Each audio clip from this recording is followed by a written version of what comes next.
So how are you holding up? Are your friends and family safe and everything? Yeah. Luckily, we're all holed up in Belgium. It's not the most exotic of locations, but we're all safe and healthy, so we're happy. Oh, great. Which part of Belgium? Antwerp. Okay, got it, got it. I have my best friend in the world. His family's from Belgium, and they actually one of his cousins has a house right on the line between Flanders and Wallonia. So Oh yeah, whenever you ask him like where are they from, he doesn't know where to say yeah. one or the other because it's right on That's the the unique thing border. about Belgium. So little people, such a small country, and so many languages. Yeah, yep. All right. Well, just for those of people out there in the audience who, maybe don't know the full backstory of Dimitri Vegas and like Mike, first tell me a little bit, just how did you guys get the names? Well, there's no crazy story about the names. To be honest, I need to credit my brother there, because like our real name is Tivaios, which is way too difficult to pronounce. So at a certain time, he came like, "Hey, how about Vegas? That sounds pretty cool." And that was that. And his like Mike thing obviously was because he was an MC back then, and that's just that's kind of the wordplay. I wish there was a crazier story about that, but that is just what it is. I think that's a great story. I mean, you're taking the name and changing it to something it sounds like. So yeah, no, that makes a ton of sense. You guys made your name obviously as touring DJs. Going out there and more recently playing some of the biggest music festivals in the world. Obviously, that's not possible anymore. The topic for today is how do you kind of bring that live experience, to the remote kind of quarantine setting.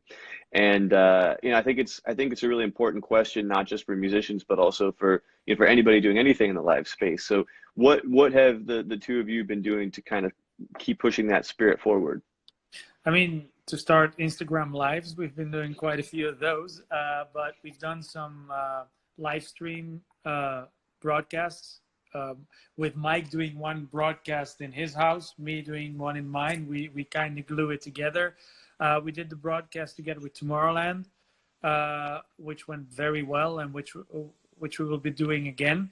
I think we're even thinking of setting up a small stage in my backyard for the next show to kind of make it a little bit more special, because like if you're used to playing before 10,000 of people, like even though you want to give something back and you want to do the live streams, I'm still kind of just playing in my studio, like it is a very different thing. In a funny way, it kind of takes us back to the earlier days of the EDM movement. I mean, I think over the past 5 years, we've gotten used to the CO2 and the fire and the pyro and all that. But going back to the early to the early part of the dance music scene, it was just like somebody with a turntable and headphones and maybe a few people in the room, right? I mean, so Yeah, back it's to the more roots about the almost. music, that's for sure. And also Tomorrowland, they had a very nice system where like the fans would log in with their cameras, and every now and then they'd pop up on the screen, and everybody's trying to be super creative. We've been talking about even more immersive experiences, but like this whole situation didn't really come with a warning ahead, like, hey guys, in a Right. couple of months y'all are going to have to be super creative because you're not going to tour anymore. So now everybody's like talking, and but like to do a virtual concert, for example, you don't just set that up in 2 weeks. Right, right, So right, exactly. hopefully by the time we get all that stuff sorted, we can go back to actual touring, even though that's not looking so great right now. Yeah, I mean, at least for this year. But I mean, at least there are some precedents for this, right? I mean, I know Marshmello did a big virtual gig, within the gaming kind of universe, so that a ton of fans ended up going to. So Yeah. at least there's kind of precedent, right? Yeah, Yeah. and I mean, there's probably going to be a different way of experiencing festivals and music in the future. I mean, the whole world is not going to look the same after this. Like movie theaters, like even comic books, like the whole comic book industry is upside down right now. I'm not even sure if it's going to survive. So, like it's going to be interesting to see where this goes. Right, right. So how do you stay creative when you're, cooped up at home? Is there a place in your house where you feel most inspired? Well, I've got the studio here, which I'm super happy we got sorted before all this stuff happened because I didn't move to Antwerp so long ago. So I've got my place to work on music. I got my little area where I write scripts. I've got my set here if I want to play some video games, like even me, Steve Aoki, Nicky Romero, we all meet each other on Call of Duty. Like who would have thought that, yeah, a bunch of grown-ass men, instead of touring and DJing, we'd meet each other on Call of Duty. So yeah, it's interesting. It's, like in a way, I felt like relaxed. I haven't felt so relaxed in a very long time, I have to be honest. Like, even though it's borderline bored, obviously, but, like in a normal flow of life, like if you sit down for 5 minutes, you feel like you're missing out. Like you like, oh shit, I need to be doing something, music or career or whatever. And now you're just like, you know what, the whole world's on pause. So I'm just going to do what I feel like doing. And musically, it's been giving some very interesting results because you're not like on a deadline, like, oh, I have to do this, I have to make this kind of sound. And you're just kind of just like messing around and doing some very different things. Right, right, for sure. You mentioned Aoki. He came on this segment a couple of weeks ago, and I have two cats. One of the cats got on and kind of interrupted, got in the face with with the camera. So the other cat may get jealous and try to interrupt with you now. Okay. Warning. Okay. So a couple more questions for you, and then we'll turn it over to the Q&A from the audience. So keep those questions coming in, folks out there.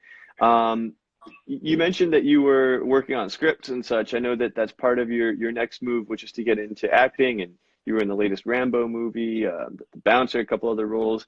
Tell me a little bit about what's going on with that. And, obviously it's on pause right now during the lockdown, but, where do you see that kind of playing out over the next few years once things get kind of back up and running? I mean, it all came very unfortunate also for that, because I had a couple of big movie roles that I was filming before the summer for some big movies, small roles, but big movies. So I was super excited for that. And like 2 weeks after I got the news, like everything just was put on hold. So I don't even know when that's going to start again. But in the meantime, I already was developing a couple of my own scripts together with people and together with directors. And I've just been expanding a lot on that. At this point, I've got about 7 projects in development. So I'm using the time as good as I can. All right. Well, with that, we got about 10 minutes left, so we'll roll over to the Q&A from the audience. Couple good ones coming in already. So first up, how did you first get into DJing, and who were you most inspired by when you started out? Well, like I started DJing in the mid-early 90s. So that's a whole different time. And I got inspired by DJing by meeting some kids in a holiday destination where I was, and he was talking about DJing, and I go, what the fuck is DJing? And then he showed me, like, after the holiday, well, I went to go see him, and he had this studio, and he did 2 vinyl players, and I just, like, it caught my my inspiration immediately, and I spent my first all the first money that I had to buy some records and to buy some very old record players. I only used to have 1 record player with pitch control, so I actually taught myself how to mix by just having to move the record from the record player with pitch control to the one without, because there was only one way to do it. And there weren't really that many names that are still, let's say, not, I don't want to say relevant, because all these people are super relevant. They're the history of that. But like the big dream back then would be to DJ in a big Belgium club. Like Belgium had the biggest scene in the world almost at that point. Like from the whole of Europe, everybody would come to the mega clubs in Belgium. So, it wasn't so much as people look up today to a certain big DJ, producer, artist, because there were so many local legends. Every club had their local, mastermind DJ, and I looked up to all those people. Sure. What do you miss the most about doing live shows?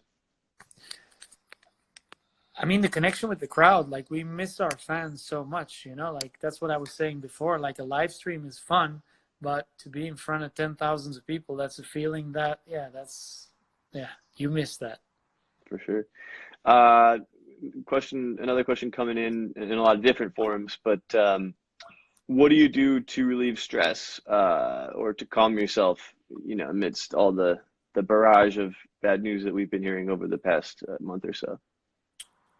I mean, as I said, like for me at this point, I've got more time to be relaxed because I'm not like a person, I don't like to sit and relax. I'm always doing something. And now somehow I'm forced to every now and then be like, okay, I'm going to cook tonight and spend time to cook food. And me and my wife, we've been working a lot, like getting the garden into a zone where if it happens that we're not going to Ibiza this summer, that at least we have a little bit of a small Ibiza going on here. So, like it's small things. Last Sunday, I spent a couple of hours moving rocks in the garden so we could set up a small beach. So it might sound so random, but I would never, ever, ever have time to do that stuff. I've never been in one place for such a long time, for as long as I can remember. Like I'm in Belgium now for what, 6 weeks, of which I've been in the house for about 4. That's literally never happened to me. Yeah, no, I'm in New York, and I love being in New York, but I don't think I've gone a month without getting on a plane in, like, I don't know, a decade. Yeah. But go I ahead. left the house. I left my parents' house when I was 17, and I haven't stopped moving ever since then. So now this is very, very weird, but pleasantly weird, I have to say. Right. Another question for all the aspiring DJs out there. One of our listeners says, if I'm starting out mixing and producing music for the first time, what would be your best advice? It's a good one. I mean, like in today's world, let's say the actual DJing takes the back seat on producing. Like when I started out, you could be a famous DJ just by being a good DJ. Like there were very few DJs who would actually make songs, like it's a whole different thing. Today, you need a big song, and then the DJing, I mean, you can hear it sometimes that the DJing just was added after the producing. I mean, the only thing I could say is like, if you're inspired by DJing or producing, is you have to do it. You have to spend time doing it. Producing doesn't come overnight. Like it takes years and years. And DJing, like the technical side about it, especially today, isn't exactly rocket science, but there is an art into entertaining your crowd. And that is something that comes with experience. It comes with DJing, starting to DJ for 10 people or 15 or 20 or 50, like you can be the best technical DJ in your bedroom. It doesn't mean you can entertain a big crowd. Like it's a very, very different thing and a very difficult thing that you have to learn. And with every craft, experience is key.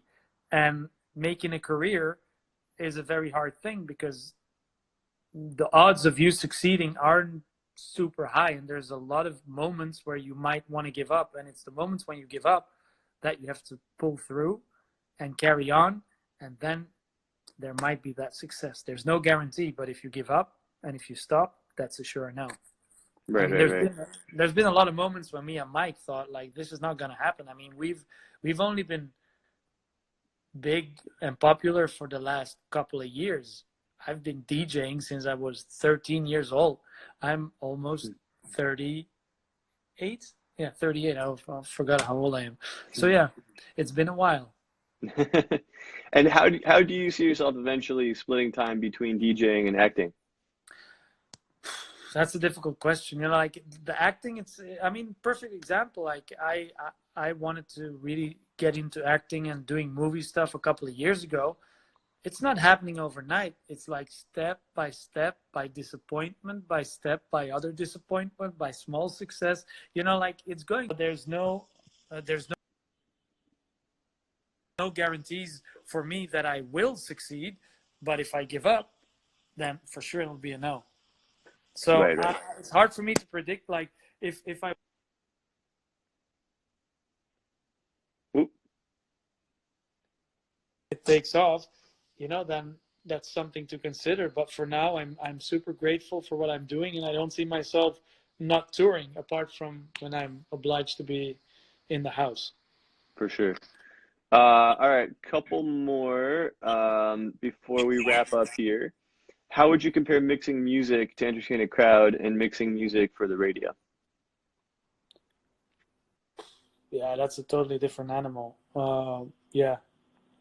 If it's for us like a radio show, is you try to give as much new music as you can, because it's a platform where you can experiment and test new music and introduce new music to people.